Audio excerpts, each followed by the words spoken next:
दोस्तों नमस्कार। सामान्य अध्ययन के लिए ये हमारा क्रैश कोर्स चल रहा है। आपके जितने भी परीक्षाएं होनी है यूपीपीएससी यूपीपीएससी सब में ये जीएस का जो जीएस के ये वीडियोस हैं वो काम आएंगे। इसके पहले मैं आपको बता देना चाहता हूँ, आप बृहद कोर्स अगर संपूर्ण कोर्स करना चाहते हैं, किसी भी एग्ज़ाम की तैयारी आप कर रहे हैं तो अनअकैडमी लर्निंग ऐप पे आपके लिए उपलब्ध है। आप सब्सक्रिप्शन वहाँ पे ले सकते हैं। 1 महीने से लेकर 24 महीने तक का सब्सक्रिप्शन है। फ़ायदा ये होगा कि इसमें आपको एक विषय ही कई टीचर से पढ़ने का मौका मिलेगा। पहली बात। दूसरी बात है कि आप रेफरल कोड यूज़ करते हैं मेरा UD10, ये UD10 रेफरल कोड है, तो आपको 10% फीस में डिस्काउंट मिल जाता है। फीस वैसे ही बहुत कम रखी है अनअकैडमी ने, पूरे 2 वर्ष की 9100 फीस है मात्र। और आपको एजुकेटर्स मिलते हैं अच्छे, जो सिलेबस की संपूर्ण तैयारी A to Z तैयारी करवाते हैं आपको, और आप वहाँ पर चूज़ कर सकते हैं। विकल्प आपके पास बहुत मौजूद हैं, तो आप अवश्य ये लाभ लें। और कोई अन्य जानकारी इससे संबंधित लेनी हो तो हमारे जो नंबर है, व्हाट्सएप नंबर 9453775039 पे संपर्क करके पूछ सकते हैं। बहुत बहुत धन्यवाद। चलिए शुरू करते हैं आज के महत्वपूर्ण प्रश्न। सही सुमेलित करना है। भौगोलिक लक्षण दिए हुए हैं और प्रदेश का नाम कि किस प्रदेश से संबंधित है। तो एबीसीनी एक पठार है, एबीसीनी पठार ये इथियोपिया और जो आपका सोमालिया का क्षेत्र है पूर्वी अफ्रीका में, वहां फैला हुआ है, अरब में नहीं, तो ये गलत है। एटलस पर्वत दोस्तों ये उत्तर पश्चिमी अफ्रीका में स्थित है, यह बिल्कुल सही है। अफ्रीका के उत्तर पश्चिम में एटलस पर्वत की श्रेणियां हैं, जो कि यूरोप की जो आल्प्स पर्वतमाला है उसी की एक शाखा मानी जाती है, उसी की एक शाखा है एटलस पर्वत। ठीक, तो आल्प्स पर्वत जो यूरोप में है उसी की एक शाखा यहां पर विस्तारित हो गई है।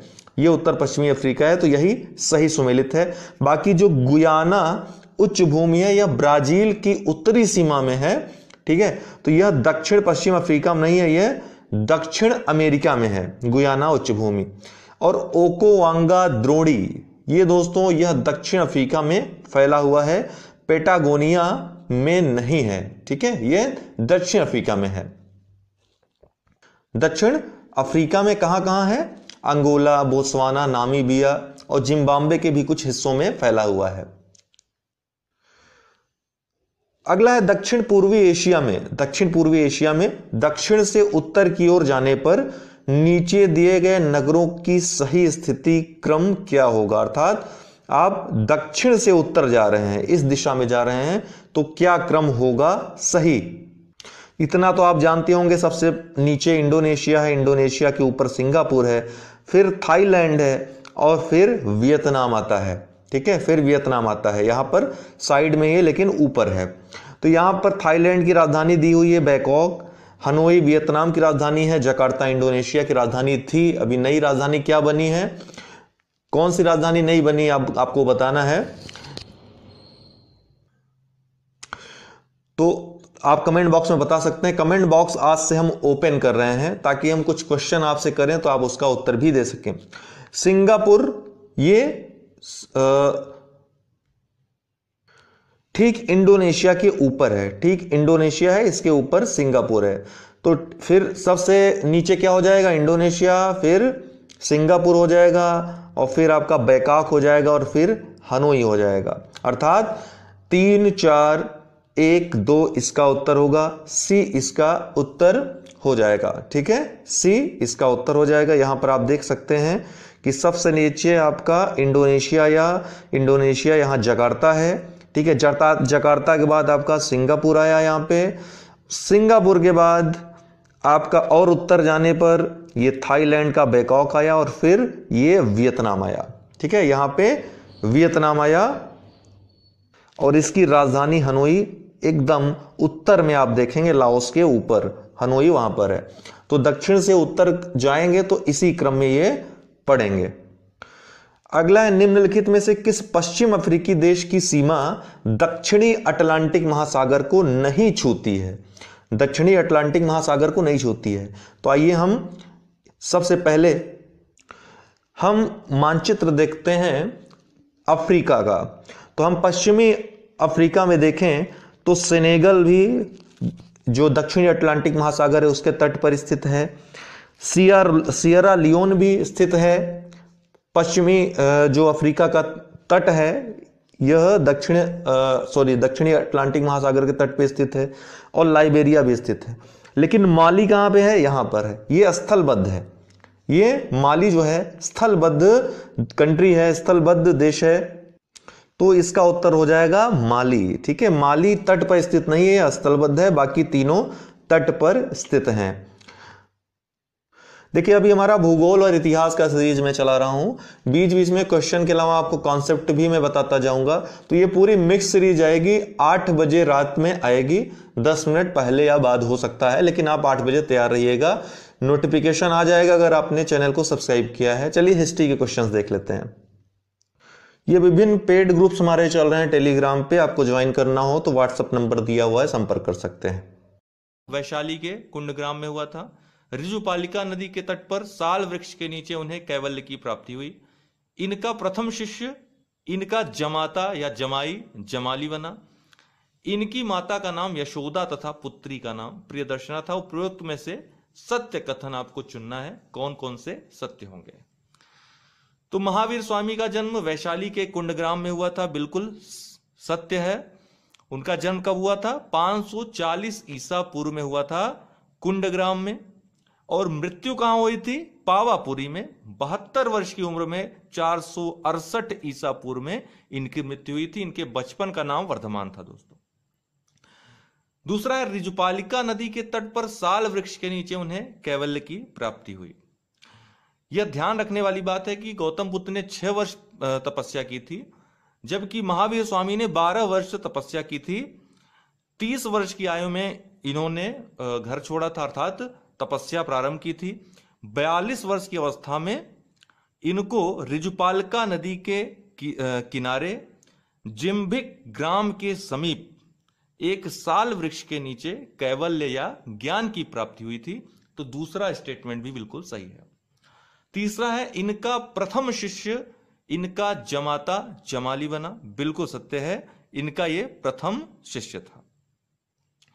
इसके बाद अगला कथन है इनकी माता का नाम यशोदा तथा पुत्री का नाम प्रियदर्शना था। यह गलत स्टेटमेंट है। इनकी माता का नाम दोस्तों त्रिशला था। इनकी माता का नाम त्रिशला था, जो लिच्छवी राजकुमारी थी। इनके पिता का नाम सिद्धार्थ था। तो बहुत लोग कंफ्यूज भी हो जाते हैं कभी कभी, क्योंकि सिद्धार्थ गौतम बुद्ध के बचपन का नाम भी था। इनके पिता का नाम, महावीर स्वामी के पिता का नाम सिद्धार्थ था, जो ज्ञात्रिक कुल के प्रधान थे। इनकी पत्नी का नाम दोस्तों यशोदा था, माता का नाम त्रिशला था। तो यह स्टेटमेंट गलत है। पुत्री का नाम प्रियदर्शना था, बिल्कुल सही है। लेकिन फिर भी चौथा स्टेटमेंट आधा सत्य है आधा गलत है, तो गलत है। तो केवल 1, 2 और 3 सही है, तो बी इसका उत्तर हो जाएगा। केवल 1, 2 और 3, केवल 1, 2 और 3। अगला प्रश्न है हड़प्पा सभ्यता के स्वास्तिक चिन्ह किस देवता की पूजा की ओर संकेत करते हैं? हड़प्पा सभ्यता में जो बर्तन वगैरह मिले थे, मृदभांड मिले थे या मोहरें मिली थी, उनमें जो है स्वास्तिक का चिन्ह देखा गया था। जो आजकल जो हमारे हिंदू धर्म में जो पूजा पाठ होता है या कोई त्योहार वगैरह उत्सव होता है या शुभ दिवस होता है, तो यह स्वास्तिक का चिन्ह बनाया जाता है। तो स्वास्तिक का चिन्ह किसकी पूजा से संबंधित है, किस देवता की पूजा की ओर संकेत करता है? नवग्रह, सूर्य, विष्णु या मातृ देवी। तो दोस्तों बी इसका उत्तर है, सूर्य की उपासना से संबंधित है। ठीक है ना। तो मोहनजोदड़ो से प्राप्त मोहरों, चित्रकारियों, मृदभांडों में स्वास्तिक के प्रमाण मिले थे। एक बात बहुत महत्वपूर्ण है जो परीक्षा में पूछी जा सकती है, वह यह कि हिंदू, जैन और बौद्ध तीनों में इस प्रतीक का प्रयोग किया जाता था। अर्थात यह तीनों ही धर्मों का, बाद में जो जैन और बौद्ध धर्म आए, उनका उदय हुआ, उसमें भी स्वास्तिक चिन्ह का बहुत ही महत्व है। ठीक है, और यह सूर्य पूजा से संबंधित है। अगला प्रश्न, संगम साहित्य का मुख्य विषय क्या है? संगम साहित्य का मुख्य विषय याद रखिएगा, प्रेम और युद्ध। ठीक है, संगम साहित्यों को 2 भागों में बांटा जाता है, या तो उसमें प्रेम का वर्णन है या फिर युद्ध का। संगम साहित्य यह तमिल भाषा से संबंधित है, तमिल साहित्य ये हैं, तमिल भाषा में लिखे गए थे। अगला है, दक्षिण भारत के किस महाकाव्य को तमिल साहित्य का बाइबिल या पांचवां वेद भी कहा जाता है? दक्षिण भारत के किस महाकाव्य को? तो वह महाकाव्य है कुरल। याद रखिएगा, कुरल को तमिल साहित्य का बाइबिल या पांचवा वेद कहा जाता है इसके महत्व के कारण। कुरल को तमिल साहित्य का आधार ग्रंथ माना जाता है। इसकी रचना साहित्यिक त्रिवर्ग में की गई है, जिसमें धर्म, अर्थ तथा काम का उल्लेख, इन तीनों का उल्लेख किया गया है। इसमें राजनीति एवं कला का भी वर्णन मिलता है। इसे तमिल साहित्य का बाइबिल तथा पंचम वेद भी माना जाता है। किसके विश्वासघात के कारण अलाउद्दीन खिलजी ने रणथंबोर किले को विजित किया था या उस पर आक्रमण किया था? किसके विश्वासघात के कारण? तो रणमल के विश्वासघात कारण। रणमल ने विश्वासघात कर दिया था अलाउद्दीन खिलजी के साथ। वो विश्वासघाती था भी वह। रणथंबोर के जो राजपूत थे उनके साथ भी उसने यही कार्य किया था। बाद में विश्वासघात किया उसने अलाउद्दीन खिलजी के साथ भी। जो रणथंबोर था वो चौहान राजपूतों की शक्ति का एक केंद्र था, जिसे अलाउद्दीन खिलजी ने हमीर देव के एक मंत्री रणमल को प्रलोभन देकर अपने में मिला दिया था। बाद में रणमल ने भी विश्वासघात किया इसके साथ। तो 1301 ईस्वी में अलाउद्दीन खिलजी ने रणथंबोर के किले पर अधिकार कर लिया। देखिए, पूछा भी गया है यूपीपीसीएस की परीक्षा में कि रणथंबोर के किले पर कब अधिकार किया अलाउद्दीन खिलजी ने? तो 1301 ईस्वी में। ठीक है। बाद में अलाउद्दीन ने रणमल और उसके सभी साथियों का वध भी कर दिया था, इसको मार भी डाला था। फिर है, जरीबाना नामक कर सर्वप्रथम किसने लागू किया? जरीबाना नामक कर सर्वप्रथम किसने लागू किया? तो दोस्तों, शेर शाह सूरी ने जरीबाना कर लागू किया था। जरीबाना और महासिलाना ये दो प्रकार के नए कर इसने लागू किए थे।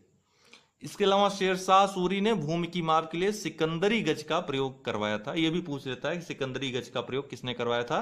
तो शेर शाह सूरी ने। अकबर ने किस सिख गुरु को भूमि दान किया था? अकबर ने किस सिख गुरु को भूमि दान किया था? देखिए, 500 बीघा भूमि दान की थी अकबर ने। किसे? गुरु रामदास को। अकबर ने सिख गुरु रामदास को 1577 ईस्वी में 500 बीघा जमीन प्रदान की, जहां पर एक प्राकृतिक तालाब भी था। आज भी उसको किस नाम से जाना जाता है? स्वर्ण मंदिर के नाम। वहां पर स्वर्ण मंदिर बाद में बसा और अमृतसर नगर की स्थापना हुई वहां पे। तो किस गुरु को अकबर ने वहां दान किया था? तो रामदास को, गुरु रामदास को। अगला प्रश्न, निम्नलिखित का सही कालक्रम क्या है? सही कालक्रम, यह प्रश्न ज्यादातर पूछा जाता है यूपीपीसीएस की परीक्षा में। कालक्रम में सजाना तो आपको पता होना चाहिए कि कौन से कालखंड में कौन सी घटना घटी थी। इसके अलावा यदि आपको 1-2 का भी मालूम हो जाता है तो भी आप ट्रिक के माध्यम से, डिलीट करने वाले माध्यम से कि यह हो नहीं सकता या यह हो सकता है, इस ट्रिक के माध्यम से भी, जैसा कि हमने आपको बताया है वीडियो में, जो ट्रिक वाला वीडियो बताया है कैसे आपको चूज करने हैं ऑप्शंस। अगर आपको 4 में से 1 भी पता है तो, अर्थात क्या हो सकता है, इससे ज्यादा अच्छा यह होता है जानना कि क्या नहीं हो सकता है। अगर वह जान लीजिए तो उत्तर तक जल्दी आप पहुंच सकते हैं, सटीक आप उत्तर का चयन कर सकते हैं, जबकि आपको पूरा उत्तर पता न हो तब भी। तो इसमें गदर पार्टी की जो स्थापना हुई थी दोस्तों, जो पहला दिया है, यह 1 नवंबर 1913 को सैन फ्रांसिस्को अमेरिका में हुई थी, जिसके संस्थापक, देखिए पूछा भी आता है, संस्थापक सचिव इसके लाला हरदयाल और अध्यक्ष इसके जो थे सोहन सिंह भाकना थे। तो 1 नवंबर 1913 को गदर पार्टी की स्थापना अमेरिका में सैन फ्रांसिस्को नामक स्थान पे हुई थी। ठीक, सशस्त्र विद्रोह की जो संकल्पना थी, इस गदर पार्टी की स्थापना या गदर पार्टी का जो उद्देश्य था, सशस्त्र विद्रोह करके अंग्रेजों के खिलाफ युद्ध लड़ना था एक प्रकार से। ठीक है, इनको भगाना था। चौरा चौरी की घटना आपको पता है, असहयोग आंदोलन समय चल रहा था और 5 फरवरी 1922 को यह घटना घटित होती है। ठीक, जिसमें चौरी चौरा नामक एक स्थान पर पुलिस थाने को जनता द्वारा आग के हवाले कर दिया जाता है, जिसमें काफी पुलिसकर्मियों की मृत्यु हो जाती है और बाद में महात्मा गांधी इस आंदोलन को, असहयोग आंदोलन को वापस ले लेते हैं इस घटना से व्यथित होकर के। फिर है खुदीराम बोस की फांसी। देखिए खुदीराम बोस की फांसी दोस्तों यह 1908 में हुई थी। 11 अगस्त 1908 को मात्र 19 वर्ष की उम्र में खुदीराम बोस को फांसी दी गई थी। और किस बम कांड में दी थी? मुजफ्फरपुर बम कांड केस में इनको फांसी दी गई थी। तो सबसे कम उम्र में फांसी पाने वाले ये क्रांतिकारी थे खुदीराम बोस। अंततः मोपला विद्रोह दोस्तों यह 1921 में केरल के मालाबार में होता है। ये मुसलमान कृषक होते हैं जो हिंदू जमींदारों के विरुद्ध यह आंदोलन करते हैं, यह विद्रोह करते हैं, मोपला विद्रोह। ठीक है ना। एक और इंटरेस्टिंग बात यह थी कि 1921 ईस्वी में असहयोग आंदोलन के दौरान महात्मा गांधी ने, मौलाना अबुल कलाम आजाद ने, शौकत अली, इन सभी ने मोपला आंदोलन का समर्थन किया था। तो 1921 में यह घटना घटित होती है। तो इस तरह से आपने देखा सबसे पहले खुदीराम बोस की फांसी होती है, फिर गदर पार्टी की स्थापना 1913 में, फिर मोपला विद्रोह 1921 में और चौरी चौरा घटना 1922 में। तो इस तरह कौन सा ऑप्शन सही होगा? डी, 3, 1, 4, 2। अगला है किस वायसराय के काल में पहली बार पाकिस्तान की मांग की गई थी? किस वायसराय काल में पहली बार पाकिस्तान की मांग की गई थी? तो ये इसके लिए आपको पता होना चाहिए कि कब पाकिस्तान की मांग की गई थी मुस्लिम लीग के द्वारा। तो पाकिस्तान की मांग दोस्तों 23 मार्च 1940 को मुस्लिम लीग के लाहौर अधिवेशन में, जिसके अध्यक्ष भी पूछा जाता है मोहम्मद अली जिन्ना थे, और उन्होंने ही पाकिस्तान की मांग की थी, अर्थात भारत से अलग एक मुस्लिम राष्ट्र की मांग की थी जिसका नाम पाकिस्तान रखा जाना था। लेकिन एक और प्रश्न आप जान लीजिए कि पाकिस्तान शब्द का प्रयोग सर्वप्रथम किसने किया था? तो वह चौधरी रहमत अली ने किया था, जो कैम्ब्रिज विश्वविद्यालय में उस समय स्टूडेंट थे, विद्यार्थी थे। 1937 में ही उन्होंने इस शब्द का प्रयोग कर दिया था। तो 23 मार्च 1940 अर्थात 1940 में जो उस समय वायसराय रहा होगा उसी को आप उत्तर में लगाएंगे, अर्थात वही आपका उत्तर होगा जो वायसराय रहा होगा। तो उस समय वायसराय कौन थे? लॉर्ड लिनलिथगो, 1936 से। इसीलिए आप क्रम याद कर लीजिएगा वायसरायों का, गवर्नर जनरल्स का। हालांकि चलिए हम एक वीडियो में ट्रिक बता देंगे आपको, उस ट्रिक से आपको हमेशा के लिए याद हो जाएगा कि कौन से क्रम में कौन से वायसराय आए थे। ठीक है, सन सहित। तो लॉर्ड लिनलिथगो के काल में यह पाकिस्तान की मांग पहली बार की गई थी। इसका उत्तर बी होगा, लॉर्ड लिनलिथगो। अगला प्रश्न है सूची फर्स्ट को सूची सेकंड से सुमेलित की। ये भी एक ब्रांड क्वेश्चन है, यूपीपीसीएस में पूछा ही जाता है, मिलान करने वाला। तो सूचियों में दिए गए कूट का प्रयोग कर सही उत्तर चुने। ये आइडेंटिकल लग रहा है, यूपीपीसीएस में ऐसा ही प्रश्न हाल ही में पूछा गया था, हालांकि सेम नहीं था लेकिन ऐसा ही था कि ये देखिए 1857 पे जितनी भी बुक्स लिखी गई हैं उनका नाम और सूची सेकंड में जो उनके लेखक हैं उनका नाम दिया गया है, मिलान करना है। तो history of Indian mutiny 1857, sepoy mutiny and the revolt of 1857 और द ग्रेट रिबेलियन, और ये है आपके ऑप्शंस। तो दोस्तों हिस्ट्री ऑफ इंडियन म्यूटिनी यह टी.आर. होम्स ने लिखी है, बिल्कुल सही है। इस पुस्तक में होम्स महोदय ने 1857 के विद्रोह से संबंधित विवरण प्रस्तुत किया है। इसके अलावा 1857 ये किसने लिखा है? सुरेंद्र नाथ सेन, एसएन सेन ने लिखा है, यह भी बिल्कुल सही है। Sepoy mutiny and the revolt of 1857 RC Majumdar, यह भी बिल्कुल सही है। द ग्रेट रिबेलियन ये अशोक मेहता ने लिखी है, यह भी सही है। इन सभी किताबों का नाम आपको याद होना चाहिए, पूछा जा सकता है दोबारा। इसके अलावा एक और पुस्तक है फर्स्ट वार ऑफ इंडिपेंडेंस, तो यह वीडी सावरकर, विनायक दामोदर सावरकर ने वो पुस्तक लिखी थी। इतनी पुस्तकों का नाम आपको याद होना चाहिए। तो इसका तो वही ऑप्शन होगा 1, 2, 3, 4। तो कौन सा? बी इसका उत्तर होगा दोस्तों। ठीक, इसका उत्तर बी होगा, 1, 2, 3, 4। तो दोस्तों ये थे आज के 10 प्रश्न। हालांकि कहने को 10 प्रश्न है, इसमें आपको फैक्ट्स बहुत ज्यादा मिले होंगे, चूंकि यूपीपीसीएस की कहानी पूरी फैक्ट पे डिपेंड होती है। प्रश्न चाहे जिस तरह से पूछे जाएं, पैटर्न चाहे जो हो, लेकिन आपको फैक्ट्स जानने ही जानने होंगे। तो इस दृष्टि से ही हमारा यह कार्यक्रम चल रहा है कि आपको हर तरह से लाभ हो, कम समय में ज़्यादा लाभ हो, कम प्रश्नों में ज़्यादा फैक्ट्स आपको पता चल पाए। तो दोस्तों आज के लिए इतना ही। वीडियो पसंद आया हो लाइक करें, शेयर करें ज़्यादा से ज़्यादा, ताकि ज़्यादा से ज़्यादा लोग हमारे वीडियो तक, इस कार्यक्रम तक पहुंच सकें, उससे लाभ ले सकें। दूसरी बात है सबसे महत्वपूर्ण कि 8 से 8:30 के मध्य यह वीडियो डेली अपलोड होगा। तो आप लोग इस समय एक बार चेक कर लिया करिए, अगर नोटिफिकेशन न भी आए तो भी, ठीक है। तो 8:30 तक मान के चलिए यह वीडियो डेली रात में 8:30 तक आ ही जाएगा। तो दोस्तों बहुत बहुत धन्यवाद।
ओके, नमस्कार दोस्तों, स्वागत है आपका लेट्स क्रैक यूपी एग्जाम्स में। मैं सही हूं, आप लोग ठीक हो? थोड़ा सा ठीक कर लेते हैं ताकि आप लोगों के मैसेजेस पढ़ते रहें।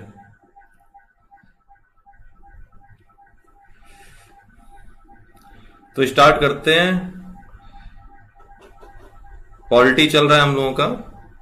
तो अभी शुरुआती चरण है, एक प्रकार से जो परिचय है पॉलिटी का वो हम लोग देख रहे थे। कल हमने संवैधानिक विकास देखा था, आज भी कुछ उसी तरह संवैधानिक विकास के साथ साथ शुरुआत के बारे में, अर्थात कहां से लिए गए, कौन से प्रावधान लिए गए और कितनी अनुसूची है, कितने अनुच्छेद हैं, ये सामान्य चीजें, सरल चीजें हैं जो, लेकिन यहां से भी क्वेश्चन कभी कभी गलत हो जाते हैं, तो उनको हम देखेंगे। ठीक है, तो चलिए शुरू करते हैं। तो पहला प्रश्न आपके सामने रहा ये, भारतीय शासन व्यवस्था में प्रतिनिधि एवं लोकप्रिय घटक पॉपुलर कंपोनेंट को समाविष्ट करने का प्रथम प्रयास किस अधिनियम के द्वारा, किस एक्ट के द्वारा किया गया था? अब आप लोग तुरंत जो है उत्तर देना शुरू कर दें।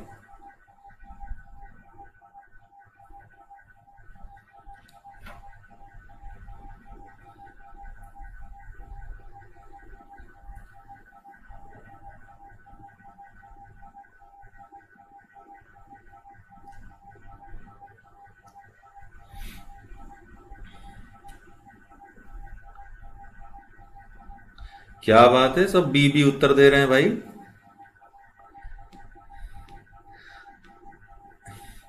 ललित जी ने सही उत्तर दिया है, ललित त्रिपाठी, ए उत्तर सही हो गया इसका। ठीक है, भारतीय परिषद अधिनियम 1861 में 1861 में भारतीय शासन व्यवस्था में प्रतिनिधि एवं लोकप्रिय घटक को समाविष्ट करने का प्रथम प्रयास किया गया था।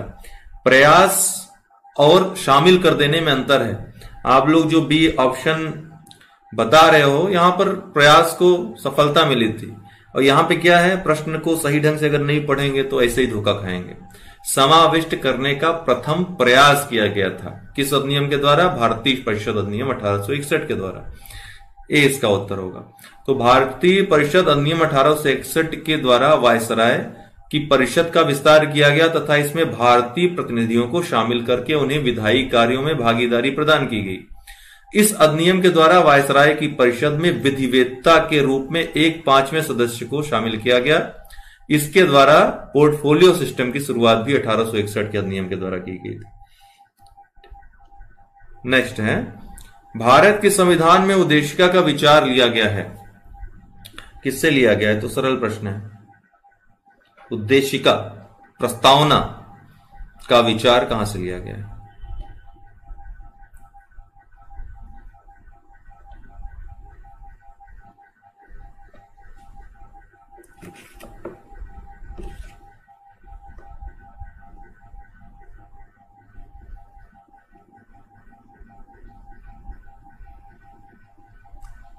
ठीक है, लगभग सभी ने उत्तर इसका सही दिया है।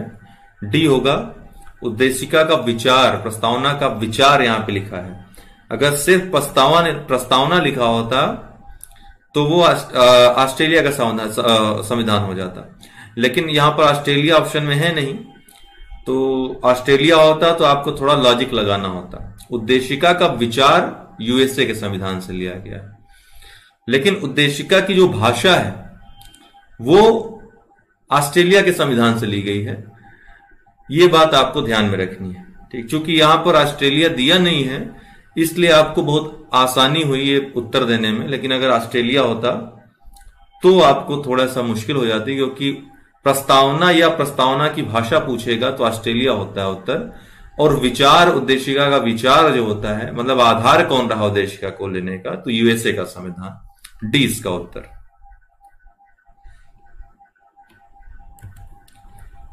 भारत में न्यायिक पुनरीक्षण, जुडिशियल रिव्यू की संकल्पना निम्नांकित देश के संविधान से ली गई है। किस देश के संविधान से ली गई?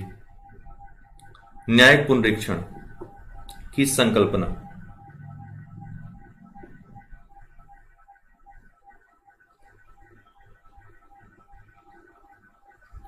ठीक है, आदित्य चौधरी सबसे पहले आपका उत्तर आया है। बी, संयुक्त राज्य अमेरिका से जुडिशियल रिव्यू, जिसको हम आम बोलचाल की भाषा में न्यायिक पुनरावलोकन कहते हैं, लेकिन न्यायिक पुनरावलोकन शब्द का प्रयोग संविधान में कहीं नहीं किया गया है, ठीक है।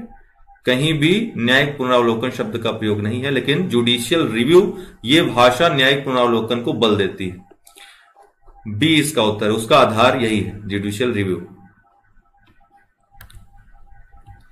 भारत की संघात्मक व्यवस्था निम्नलिखित में से किस देश से संबंधित है?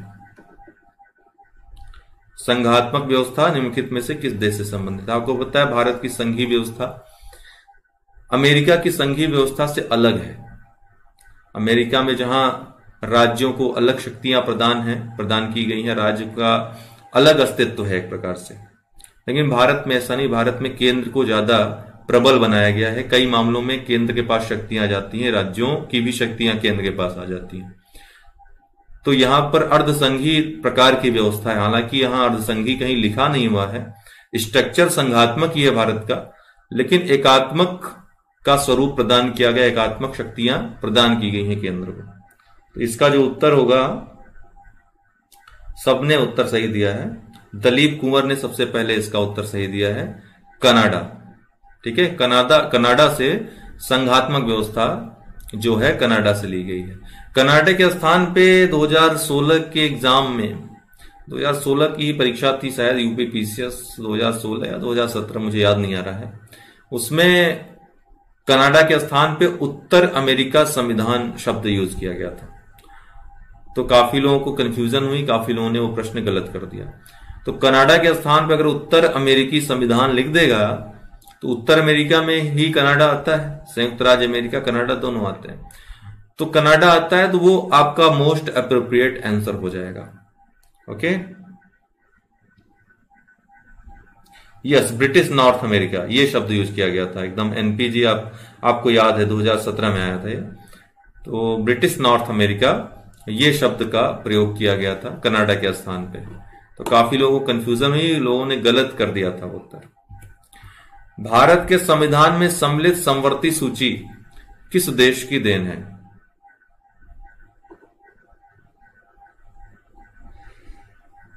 समवर्ती सूची का प्रावधान कहां से लिया गया है?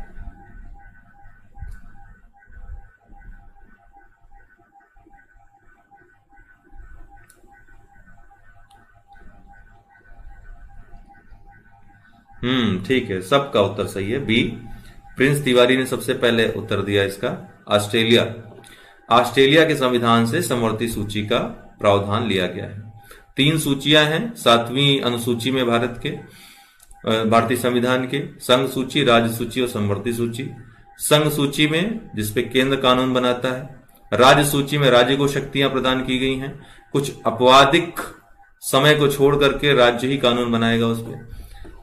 और तीसरी जो सूची है समवर्ती सूची है, जिसमें दोनों ही कानून बनाएंगे, दोनों ही नियम बना सकते हैं उसमें, लेकिन अगर एक साथ दोनों बना रहे हैं तो केंद्र का प्रभावी होगा।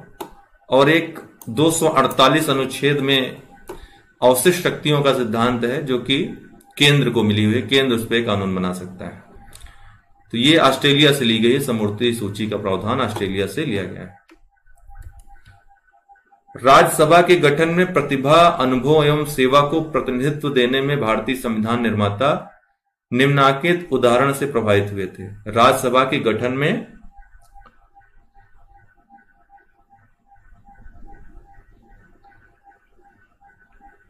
अब इसका उत्तर दें। ठीक है, काफी पढ़ते हैं, मेहनत करते हैं आप लोग, इसका मतलब। विवेक सिंह, सबसे पहले उत्तर आपका आया है ए, आयरिश गणतंत्र, आयरलैंड के संविधान से लिया गया है। ठीक है, और आयरलैंड से और क्या चीज ली गई है? नीति निर्देशक तत्व। ठीक है, तो आयरलैंड से ये 2 प्रमुख चीजें ली गई हैं। एक, राज्यसभा में जो नामांकन है जो किया जाता है, जो राज्यसभा में राष्ट्रपति लोगों को नामित करता है प्रतिभा, अनुभव, सेवा के आधार पर, ये कहां से लिया गया है? आयरिश गणतंत्र से, आयरलैंड के संविधान से लिया गया है। और डीपीएसपी, अब ये मिलान करने के लिए किस देश से क्या लिया गया है, भारतीय संविधान के कौन से लक्षण। अब इसमें मैं आपको बस यही कहूंगा कि आप 1 2 3 4 करके बताएंगे, मैं आपको ऑप्शंस नहीं दिखाऊंगा। आसान है ये तो, 1 2 3 4 के फॉर्म में आप बताएं।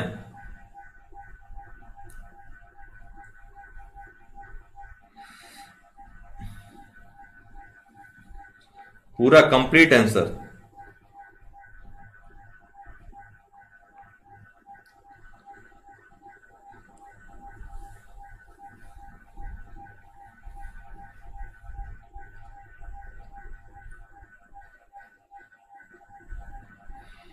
ठीक है, सबसे पहले ललित जी ने आंसर दिया है 2143। ओके, इसका क्या हो जाएगा? मूल अधिकार संयुक्त राज्य अमेरिका से लिया गया, शासन की संसदीय प्रणाली यूके, यूनाइटेड किंगडम से संसदीय प्रणाली, आपात उपबंध जर्मनी के संविधान से, और राज्य के नीति निर्देशक तत्व डीपीएसपी ये आयरलैंड से लिया गया है। इसका 2143 हो जाएगा उत्तर, अर्थात सी इसका उत्तर हो जाएगा। इसको मिलान करिए इसका भाई।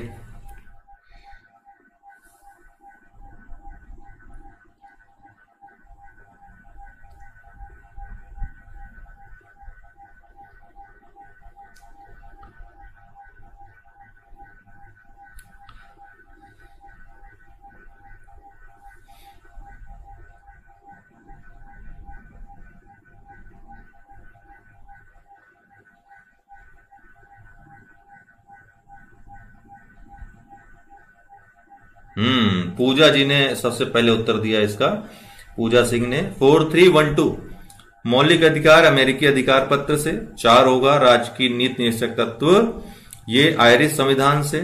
3 मंत्रिमंडलीय सरकार, ये ब्रिटिश संविधान से। 1 और केंद्र राज्य संबंध, अर्थात जो अभी हमने आपको बताया जो संघीय व्यवस्था है, ये कहां से? कनाडा का संविधान से ली गई है।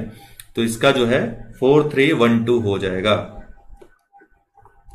अर्थात इसका उत्तर 4312 डी इसका उत्तर हो जाएगा। अब इसका बताएं।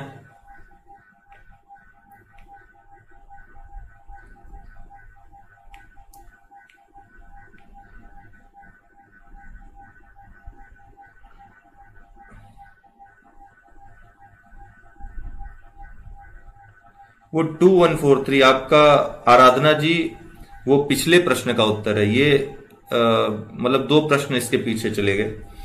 ठीक है, आप सही कह रही हैं, आपका ऊपर था पिछले वाले में, लेकिन इसमें जो जस्ट पहले वाला था उसमें पूजा सिंह ने सबसे पहले उत्तर दिया था।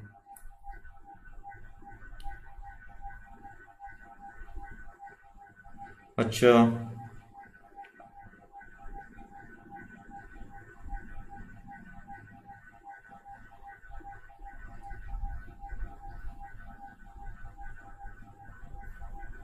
ठीक है। विस्तृत उभयनिष्ठ सूची मतलब आप समझ रहे हैं ना, समवर्ती सूची है। आदित्य चौधरी जी सबसे पहले उत्तर आपका आया है 2341। विधि द्वारा स्थापित प्रक्रिया, ये जापान से लिया गया है। और राष्ट्रपति के विचारार्थ राज्यपाल द्वारा विधेयक सुरक्षित करना, ये कनाडा के संविधान से लिया गया है। और विस्तृत उभयनिष्ठ सूची या समवर्ती सूची ये ऑस्ट्रेलिया से ली गई है। तो उभयनिष्ठ सूची अगर दे दिया है तो इससे आपको कंफ्यूज नहीं होना है, ठीक है ना। विधि का शासन और विधि के समक्ष समता, ये 2 वर्ड्स हैं, यूज हुए अनुच्छेद 14 में। विधि का शासन का मतलब हुआ कि विधि के समक्ष सभी समान है, अमीर गरीब किसी भी स्थिति में व्यक्ति है कानून के समक्ष समान है। यह इंग्लैंड के संविधान से लिया गया है, लेकिन यह अधूरा हो जाएगा अगर विधि के समक्ष समता शब्द यूज न किया जाए। तो विधि के शासन शब्द का नकारात्मक अर्थ भी हो सकता है, खासकर विकासशील देश जैसे कि भारत है। विकसित देशों में तो चल जाएगा, विकासशील देशों में बहुत ज्यादा असमानता होती है। जैसे कि एक व्यक्ति को 2 व्यक्तियों में दौड़ कराना है, एक को आप और दोनों को दिल्ली पहुंचाना है आपको। एक को आप बोल रहे हो कि आप इलाहाबाद से दौड़ लगाओ और दूसरे को बोल रहे हो लखनऊ से दौड़ लगाओ। तो दोनों अलग अलग स्थान पे मौजूद है, एक इलाहाबाद में मौजूद है, एक लखनऊ मौजूद है। तो जब तक इलाहाबाद वाले को आप लखनऊ नहीं पहुंचाओगे तब तक आप कैसे कह सकते हो कि इन दोनों की दौड़ जो है, इन दोनों की रेस जो है सही है या विधि के शासन को सही रूप से लागू कर रही है। तो विधि के समक्ष समता इसीलिए वर्ड यूज किया गया है कि पहले इलाहाबाद वाले को लखनऊ तो पहुंचाओ, दोनों को समान बिंदु पर पहुंचाकर दौड़ शुरू का अर्थ होता है। तो विधि का शासन, विधि के समक्ष समता। और तीसरा जो चीज है, विधि के द्वारा स्थापित प्रक्रिया, ये जापान से ली गई है। जो यहां पर प्रक्रिया अपनाई जाती है वो अर्थात प्रोसीजर इस्टेब्लिश्ड बाय लॉ, ये जापान से लिया गया है। तो इसका जो तीनों में अंतर है, इसको हमेशा आप ध्यान रखिएगा। तीनों एक साथ पूछ लेगा तो काफी कंफ्यूजन हो सकती है आपको, अगर स्टेटमेंटल पूछ लेगा तो।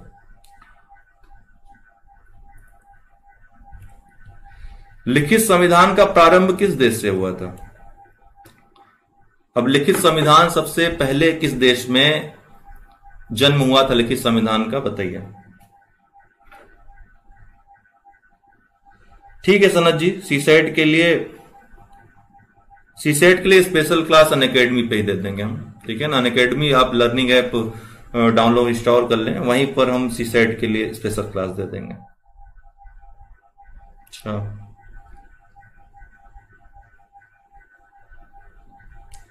जया राय सबसे पहले आपने उत्तर दिया है डी, अमेरिका। अमेरिका का संविधान सबसे छोटा संविधान भी है, केवल 7 अनुच्छेद उसमें। विश्व का सबसे छोटा संविधान और सबसे पहला लिखित संविधान अमेरिका का, और विश्व का सबसे बड़ा संविधान अपना भारत का है। इसका जो उत्तर होगा, लिखित संविधान का प्रारंभ अमेरिका से हुआ। भारतीय संविधान में है, बताइए। इसका उत्तर तो आसान है देना।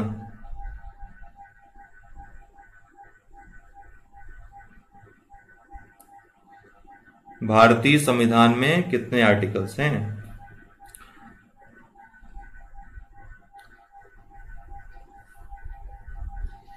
ठीक है, ये एक्चुअली ये प्रश्न आप सभी को इसका उत्तर पता है। दलीप जी सबसे पहले आपने राइट आंसर दिया है, आपको उत्तर पता है, लेकिन इस प्रश्न को शामिल करने कि अगर यहां पर 395 आर्टिकल्स दिया रहे और 400 से अधिक आर्टिकल्स दिया रहे, तब आप क्या उत्तर लगाएंगे। इस प्रश्न को शामिल करने का ये मेरा मकसद था।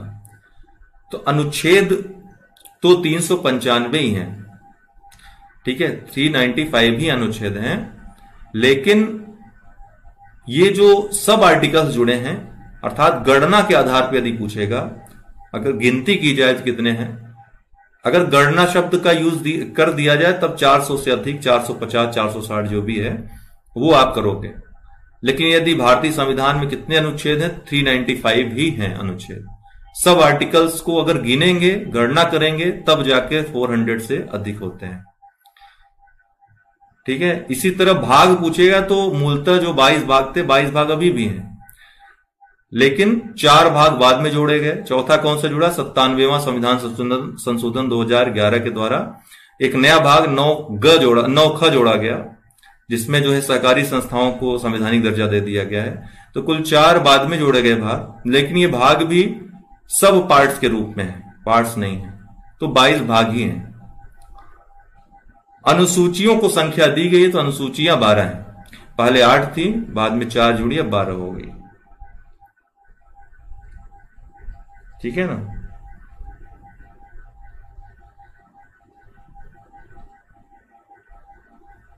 तो गणना के आधार पर 400 प्लस, अगर सिर्फ आर्टिकल पूछेगा 395। यह बहुत ही विवादित प्रश्न है, लेकिन इसका बहुत सही उत्तर यूपीएससी ने एक बार कारण सहित बताया था, तभी से यूपीएससी वाला ही लागू है हर जगह। उसको आप दिखा सकते हैं, उसका साक्ष्य मौजूद है, अभी भी नेट पे आप खोज सकते हैं। भारतीय संविधान का कौन सा भाग और अध्याय संघों और राज्यों के बीच विधायी संबंध के बारे में है। तो संघ राज्य के मध्य विधायी संबंध के बारे में किस भाग में है।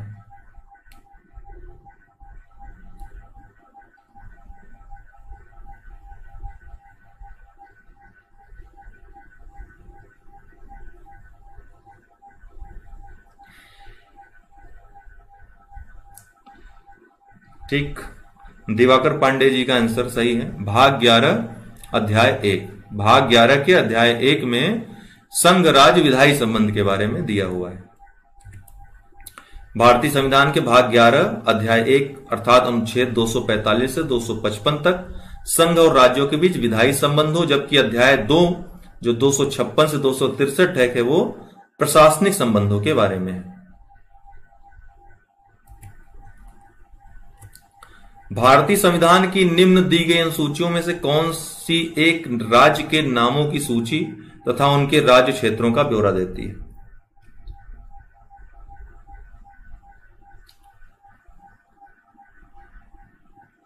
ठीक है, दलीप कुंवर जी आंसर आपने दिया, ये सही है। अब आप ही आंसर देंगे कि वर्तमान में कितने राज्य और कितने केंद्र शासित प्रदेश हैं इस समय, मौजूदा समय में।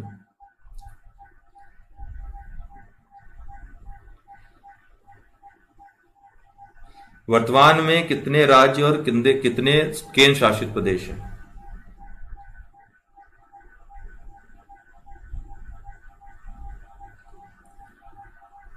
ठीक है, 28 राज्य और 8 केंद्र शासित प्रदेश।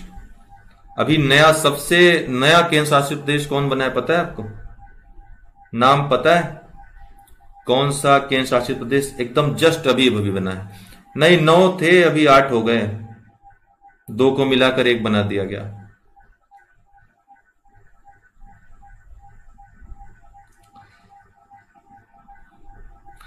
लद्दाख पुरानी चीज हो गई भाई जी। शिल्पी जी सही आंसर है आपका।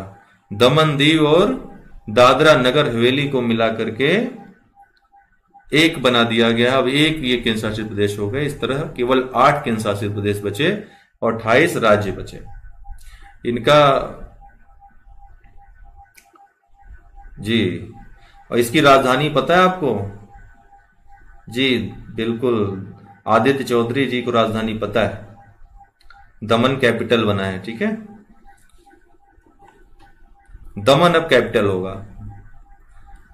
एक केंद्र शासित प्रदेश ये माने जाएंगे। ये महत्वपूर्ण है। पहली अनुसूची में राज्य संघ राज्य क्षेत्रों के बारे में उपबंध है। दूसरी अनुसूची संवैधानिक प्राधिकारियों के वेतन के बारे में उपबंध करता है। तीसरी अनुसूची शपथ का प्रारूप और चौथी अनुसूची राज्यसभा में स्थानों का आवंटन। इसमें आपको ध्यान देने वाली बात है कि किनके किनके शपथ का प्रारूप दिया गया है। जैसे राष्ट्रपति का नहीं है, राज्यपाल का नहीं है, और किस किस का नहीं है, किस किस का है, वो आपको अवश्य पढ़ना है, क्योंकि यहां से प्रश्न आते हैं और कंफ्यूजन हो जाती है। ठीक है। भारतीय संविधान में कुल कितनी अनुसूचियां हैं?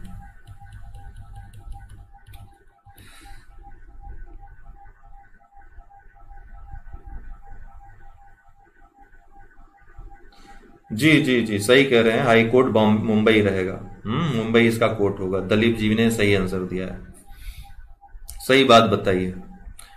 ठीक है, तो फैक्ट आप जान लीजिए कि इनका जो कोर्ट होगा वो मुंबई में होगा। मुंबई हाई कोर्ट इनका कोर्ट होगा, उनके क्षेत्राधिकार में आएंगे। कुल अनुसूचियां कितनी हैं? 12 हैं। प्रभापाल सही है आपका। कुल 12 अनुसूचियां हैं। पहले 8 थी, बाद में 4 और जोड़ी गई, तो कुल 12 हो गई। तो भारतीय संविधान में वर्तमान में कुल 12 अनुसूचियां हैं, जबकि मूल संविधान में केवल 8 अनुसूचियां थी।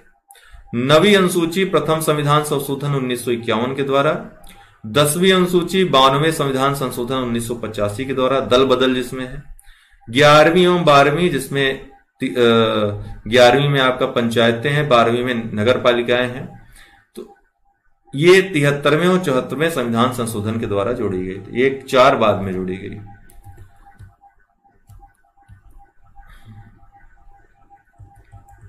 चलिए इसका उत्तर दें 1 2 3 4 की भाषा में। सूची 1 को सूची संकट से मिलाना है। ये संविधान की अनुसूचियां हैं और विषय हैं।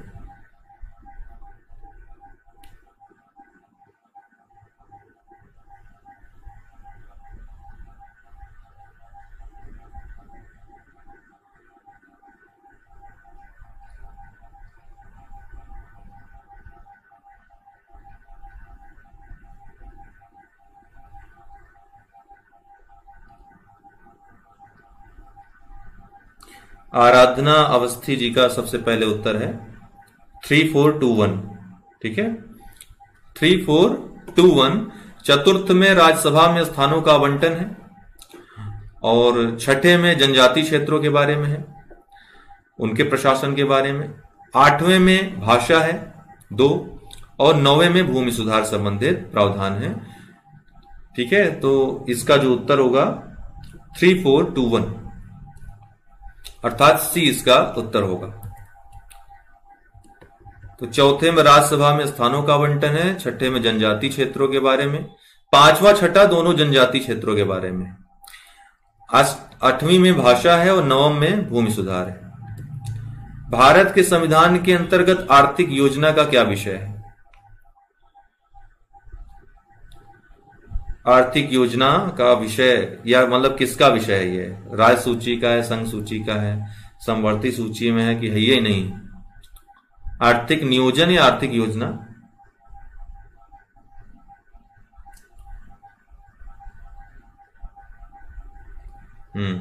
प्रवीण जी सही उत्तर है आपका। सबसे पहले समवर्ती सूची का विषय है आर्थिक योजना, आर्थिक नियोजन समवर्ती सूची का विषय। निम्नलिखित में से कौन सा विषय समवर्ती सूची के हैं? अब इनमें कौन सा विषय समवर्ती सूची का है भाई?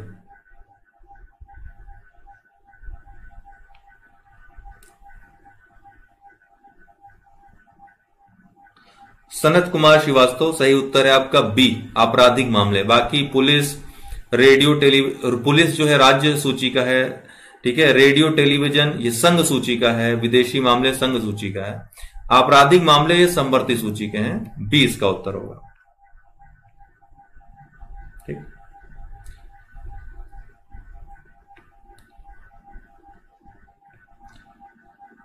अगले प्रश्न को देखते हैं। निम्नलिखित में से कौन सी मद भारत के संविधान की समवर्ती सूची में है? निम्नलिखित में से कौन सी मद भारत के संविधान की समवर्ती सूची में है?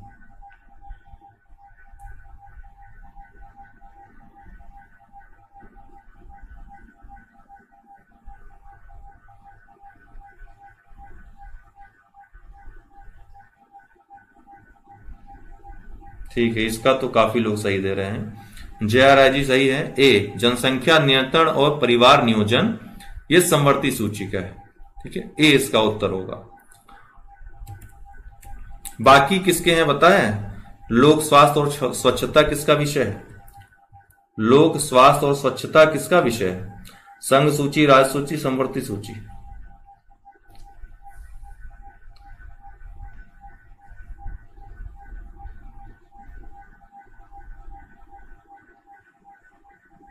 ठीक है, आराधना जी सही आपने कहा, राज्य सूची का विषय है। बाकी तीनों, प्रति व्यक्ति कर भी है राज्य सूची का, निखात निधि ये भी राज्य सूची का विषय। ठीक है, केवल जनसंख्या नियंत्रण और परिवार नियोजन ये समवर्ती सूची का विषय। निम्नलिखित में से कौन सा विषय समवर्ती सूची में है? कृषि, शिक्षा, पुलिस, रक्षा? Option A B C D के रूप में मत बता करके आप सीधे लिखिएगा कृषि, शिक्षा, पुलिस, रक्षा।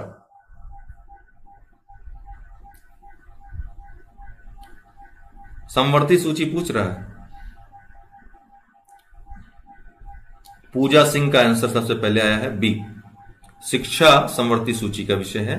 42वें संविधान संशोधन अधिनियम 1976 में शिक्षा को समवर्ती सूची में शामिल कर लिया गया। ठीक, बाकी कृषि और पुलिस ये राज्य के, और रक्षा जो है केंद्र का विषय है। भारत के संविधान के अंतर्गत विषय तथा संबंधित सूची के बारे में निम्न युग में से कौन एक सुमेलित नहीं है? कौन सुमेलित नहीं है इसमें से?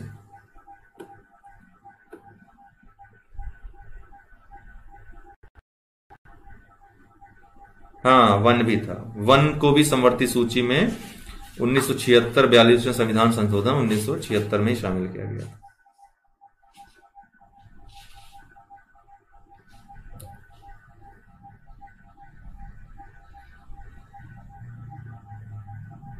ठीक है, सबसे पहले विवेक सिंह जी का उत्तर आया है सबसे पहले।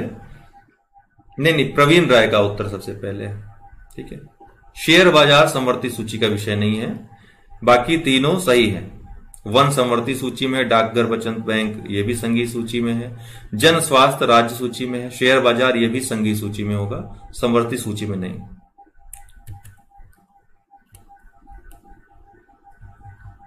इसका उत्तर बताएं। 1 2 3 4 के फॉर्म में बताइएगा।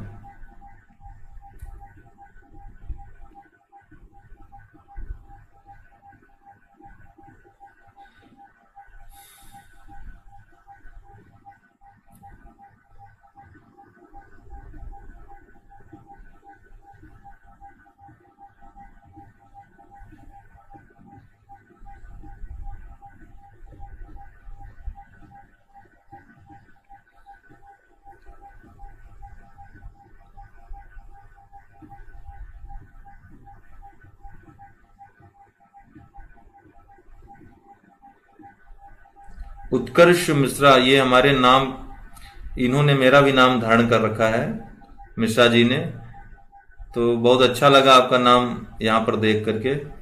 3142 उत्तर सही है इनका।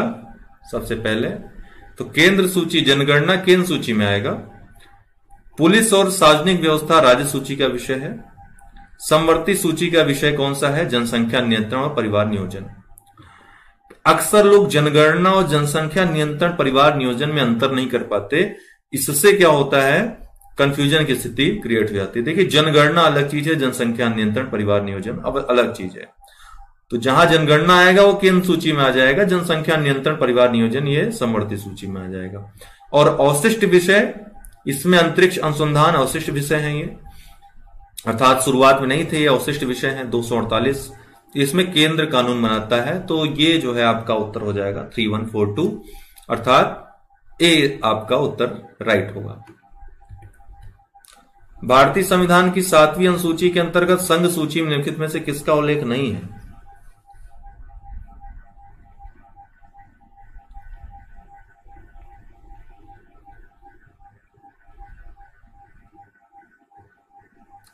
किसका उल्लेख नहीं? बैंकिंग, बीमा, जनगणना, गैस।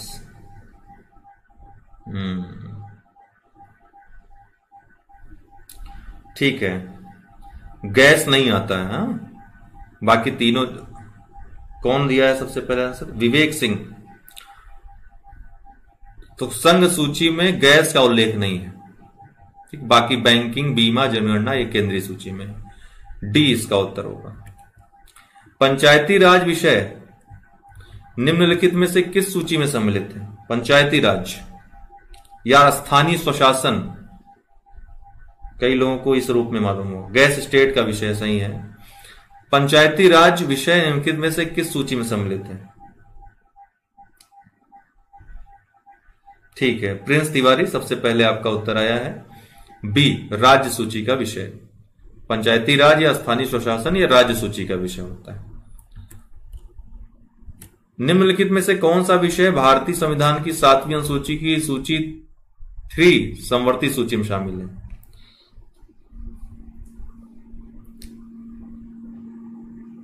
आपका समय शुरू होता है अब।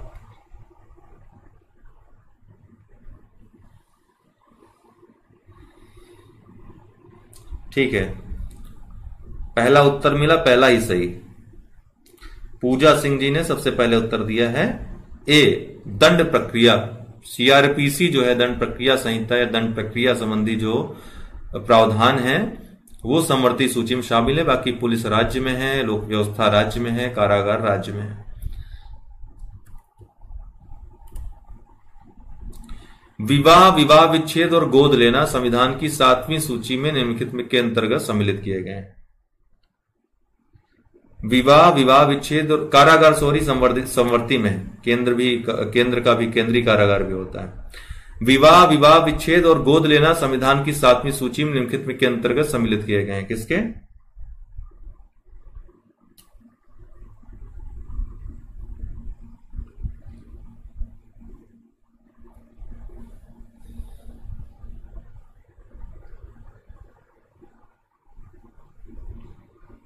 सभी ने सही उत्तर दिया है।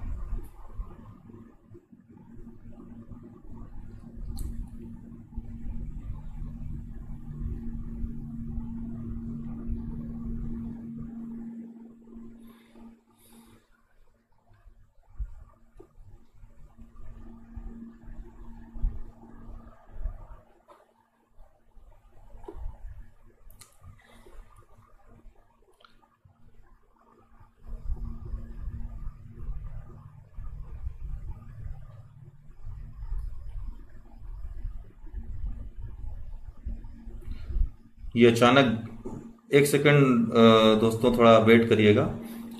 ठीक है, आ गया। उत्कर्ष मिश्रा ने सबसे पहले उत्तर दिया है समवर्ती सूची। ठीक है, समवर्ती सूची में होगा। चलते रहें। भारत के संविधान की किस अनुसूची में विभिन्न राज्यों में अनुसूचित क्षेत्रों के, इस वाले प्रश्न का ज्यादा ही उत्तर आ गया। लगभग 20-25 लोगों ने उत्तर दे दिया। अच्छा लगा देख करके।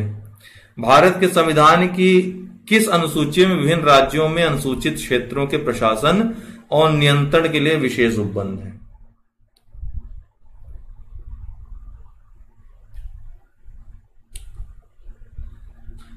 अभी हमने चर्चा की थी बी, 5वीं और 6ठी में। तो पूजा सिंह जी ने सबसे पहले उत्तर दिया है बी, 5वीं और 6ठी में अनुसूचित क्षेत्रों के प्रशासन नियंत्रण के लिए विशेष उपबंध है। क्या उपबंध है? संविधान की 5वीं अनुसूची में असम, मेघालय, त्रिपुरा, मिजोरम से भिन्न भारत के सभी राज्यों के जो अनुसूचित क्षेत्र होंगे, जिनका निर्धारण कौन करेगा? राष्ट्रपति करेगा। उनके प्रशासन और नियंत्रण संबंधी उपबंध है। जबकि 6ठी अनुसूची में असम, मेघालय, त्रिपुरा, मिजोरम राज्यों के जनजातीय क्षेत्रों के प्रशासन के बारे में उपबंध हैं। तो 5वीं 6ठी में अक्सर कंफ्यूजन क्रिएट हो जाती है। तो आप यस और नो करके याद कर लीजिए। एटीएम स्क्वायर तो याद रहेगा ही, हमने आपको बताया भी है। एटीएम स्क्वायर, ए से असम, टी से त्रिपुरा, एम से मिजोरम, एम से मेघालय। तो एटीएम स्क्वायर से इसको याद करिएगा। तो एटीएम स्क्वायर पहले में, 5वें में क्या रहेगा? भिन्न, अर्थात ये नहीं रहेंगे। एटीएम स्क्वायर नो, और 6ठे में एटीएम स्क्वायर यस। तो नो और फिर यस, इस ढंग से याद रखेंगे तो आपको याद रहेगा। तो ठीक है ना, पांचवी में एटीएम स्क्वायर नो, मतलब कि एटीएम स्क्वायर इसमें नहीं रहेगा, बाकी सभी रहेंगे।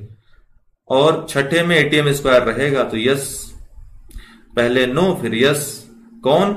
एटीएम स्क्वायर मतलब ए से असम, टी से त्रिपुरा, एम से मेघालय, एम से मिजोरम। मणिपुर को दिमाग से निकाल दीजिएगा, क्योंकि मणिपुर आ जाएगा मेघालय मिजोरम तब दिक्कत हो जाएगी। तो मेघालय मिजोरम याद रखिएगा, 2-3 बार पढ़ेंगे तो याद रहेगा, कंफ्यूजन नहीं होगी फिलहाल।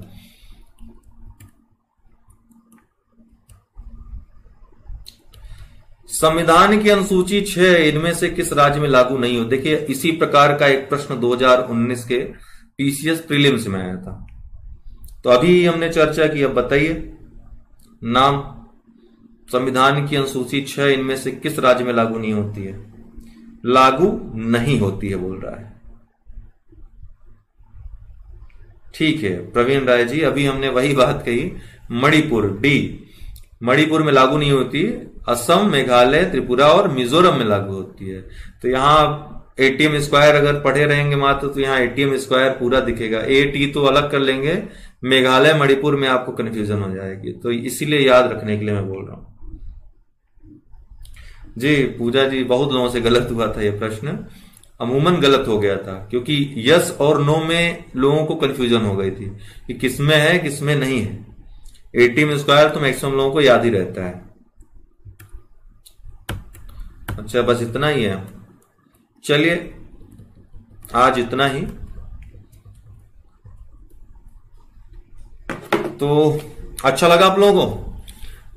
तो अभी राज व्यवस्था शुरू ही हो रहा है, दूसरा ये एमसीक्यू है, आगे बहुत अच्छे अच्छे प्रश्न आएंगे। अभी तो ये घटना चक्र टाइप के हैं, घटना चक्र से ही लिए गए हैं ये प्रश्न, लेकिन क्योंकि इससे ज्यादा प्रश्न पूछने की गुंजाइश यहां से नहीं रहती है।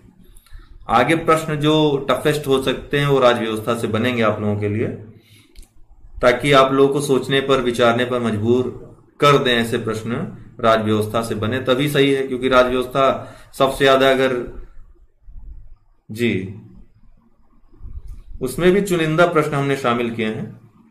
रामायण वीडियो राज व्यवस्था का भी नहीं आया है, आएगा। किसका किसका आ गया है? आई थिंक रामायण वीडियो इतिहास का आया है, और करंट अफेयर्स तो देता ही हूं, दिया भी हूं। कल स्पेशल क्लास है, कल स्पेशल क्लास है सुबह 8:30 बजे करंट अफेयर्स की। तो करंट अफेयर्स वर्ष भर का है, जितनी परीक्षाएं आप देने जा रहे हैं उन सब के लिए महत्वपूर्ण रहेगा। समाहित करके 1-2 घंटे की क्लास है, आप लोग अनअकैडमी पे लर्निंग ऐप पे वो क्लास ले सकते हैं, ठीक है ना। स्पेशल क्लास रहेगी, फ्री रहेगी सबके लिए, कुछ पेड नहीं करना है उसके लिए आप लोगों को। करंट अफेयर्स की रहेगी, पूरे वर्ष भर का करंट अफेयर्स रहेगा उस पर। अगर अनअकैडमी ऐप है आप लोगों के पास, नोटिफिकेशन पहुंच जाएगा, नहीं तो अगर वैसे भी जाएंगे तो उत्कर्ष द्विवेदी मेरा नाम सर्च कर लीजिएगा आप लोग। टाइमिंग 8:30 बजे सुबह, ठीक है। और लर्निंग ऐप आप लोगों को इस तरह से दिख जाएगा, जो लोग नए हैं देख लें, ठीक है ना, इसको देख लें।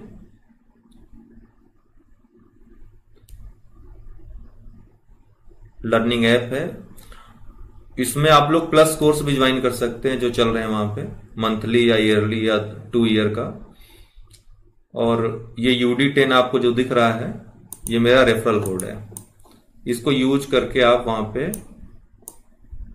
10% का छूट तो ठीक है, वो तो लेंगे ही, प्लस मेरा नंबर जो मैंने आपको दिया है 9453775039, तो मैं आपको और भी अधिक रिलेवेंट ग्रुप्स में जुड़ करके आपका कंप्लीट कोर्स होने में, और प्लस UD10 अर्थात वहां पे जहां पर आप प्लस कोर्स में एडमिशन ले रहे हैं, कोई समस्या आने पे आपकी मदद कर सकूंगा, आपके लिए वहां मैं एक्स्ट्रा क्लासेस ले सकूंगा।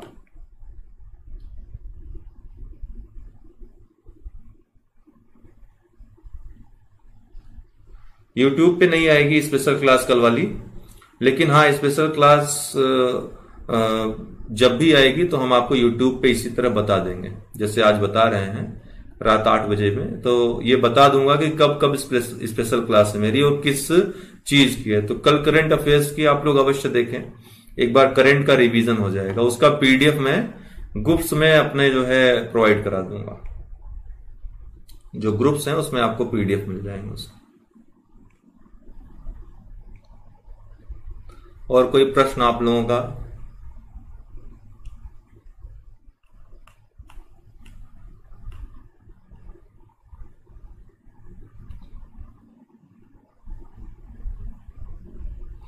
हाँ, अब आयोग इंटरव्यू ले लेगा, 17 जून निर्धारण करने वाले हैं डेट को। वैसे 17 जून को निर्धारित कर रहे हैं यूपीएससी से पहले, ऐसा करने की सोचना मतलब बहुत बड़ी बात है। पहले तो नहीं लगा था कि ये सब इंटरव्यू लेंगे। अभी फिलहाल रिजल्ट तो घोषित कर देंगे, मे भी इंटरव्यू बाद मिले, अगर सहमति न बन पाए, इजाजत न मिले तो। क्योंकि इंटरव्यू लेने का मतलब है जो व्यक्ति कहीं फंसा होगा बाहर कहीं, एक हमारे ग्रुप का ही लड़का है, वो इस समय दक्षिण अफ्रीका में है, तो वहां पर है, वहां से कैसे आएगा यहां पर अगर उसका हो जाता है मेंस में। तो इस तरह से बहुत लोग कहीं ना कहीं, कोई अंडमान में होगा, कोई अपनी ड्यूटी कर रहा होगा कहीं सेना वगैरह में, तो कैसे लोग आ पाएंगे, ये एक दुविधा का विषय है। अभी एग्जाम का कुछ भी डिसाइड नहीं हुआ एग्जाम का। अभी सरकार की हरी झंडी नहीं मिली एग्जाम कराने को लेकर, आयोग को कोई भी अभी निर्देश नहीं मिला है, और अगले निर्देश तक कोई भी परीक्षा संबंधी निर्णय न लिया जाए, यह आदेश है। तो आयोग तो निर्णय नहीं ले सकेगा अभी परीक्षा संबंधी, जब तक सरकार की तरफ से निर्देश न आ जाए कि आप परीक्षा। हाँ, ये बात जरूर कही गई परसों ही कि आप अपना भेजें विश्लेषण करके कि कब तक एग्जाम कराए जा सकते हैं, तो उस पर राय जरूर मांगी गई।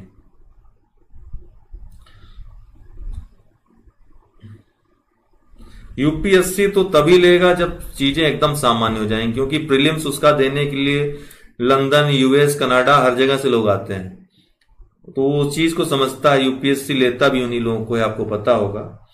तो मैक्सिमम सिलेक्शन होते हैं, भले ऊपर के ना हो, लेकिन आप पूरी लिस्ट देखेंगे तो आपको आईआईटीएंस, आईआईएम वाले सब जॉब करते लोग मिल जाएंगे उसमें।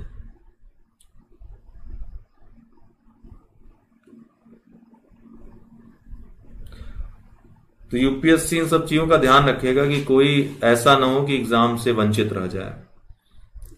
तो पूरे देश में अगर एग्जाम कंडक्ट कराने की स्थिति होगी तो ही यूपीएससी एग्जाम कराएगा प्रीलिम्स का। बिल्कुल, यूपीपीएससी यूपीएससी के डिसीजन के बाद ही निर्णय लेगा, इसी की पूरी संभावना है।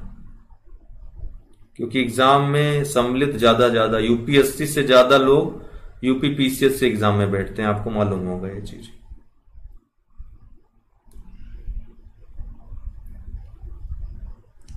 उसका भी निश्चित नहीं है, नीट हो ही जाए जुलाई में, वो भी आगे बढ़ सकता है। अभी स्थिति जैसी जैसी अगर भयावह स्थिति हुई, कठिन परिस्थिति हुई, तो वो भी कैंसिल हो जाएगा।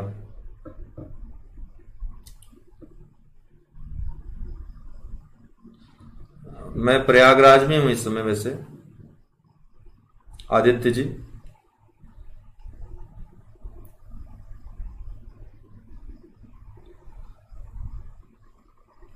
चलिए, फिलहाल रिजल्ट्स के लिए आप लोगों को अग्रिम बधाई, जो लोग 2018 मुख्य परीक्षा दिए हुए हैं उनके लिए। अगर परीक्षा अच्छे से हुई है, आपकी पेपर सही करके आए हैं, टू द पॉइंट लिख कर आए हैं, तो आपके सिलेक्शन के चांसेस इस बार ज्यादा हैं, क्योंकि कंपटीशन कम है। काफी लोग फेल हो गए हैं सब्जेक्ट्स में, मतलब जीएस वगैरह में, तो आपने औसत किया है तो भी आपके चांसेस हैं।